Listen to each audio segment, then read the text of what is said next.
बंदा अपने मैदे की सफाई करना चाहता है और वो चाहता है कि मैं जो भी खाऊं पीऊं वो मुझे लगे, अच्छी तरह असर करे, तो उसके लिए ये वाला नुस्खा इस्तेमाल करें। इंशाल्लाह जो है वो जो भी खाए पिएगा इसके बाद उसको लगेगा, उस पर असर करेगा। क्योंकि अक्सर लोग होते हैं उनका जो है वो मैदा सेट नहीं होता, तो वो दवाइयाँ खाते रहते हैं या खुराक हैवी खाते रहते हैं, तो वो बाद में कहते हैं मुझे हम पर जो है ना असर नहीं कर रहा।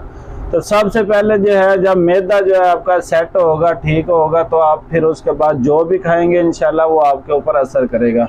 तो मैदे की सफाई के लिए बहुत ही ज़बरदस्त नुस्खा है, आप नोट कर लें और इसको इस्तेमाल करें और इससे फ़ायदा उठाएं।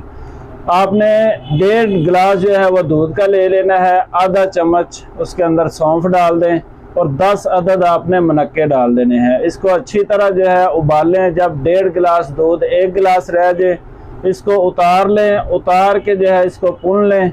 पुनने के बाद आपने इसके अंदर जो है आधा चम्मच छिलका इस बगोल डाल देना है। इसको 1-2 मिनट अच्छी तरह मिक्स करें हल करके, तो ये पी लें। 1 हफ्ता पीने के बाद इंशाल्लाह आपका मैदा जो है वो बिल्कुल सेट हो जाएगा, मैदे की सफाई हो जाएगी। इसके बाद आप जो भी खाए पिएंगे इंशाल्लाह आपको 100% उसका रिजल्ट मिलेगा और लगेगा आपको।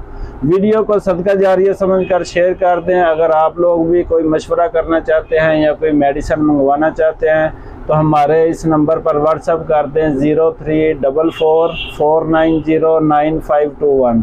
अस्सलाम वालेकुम।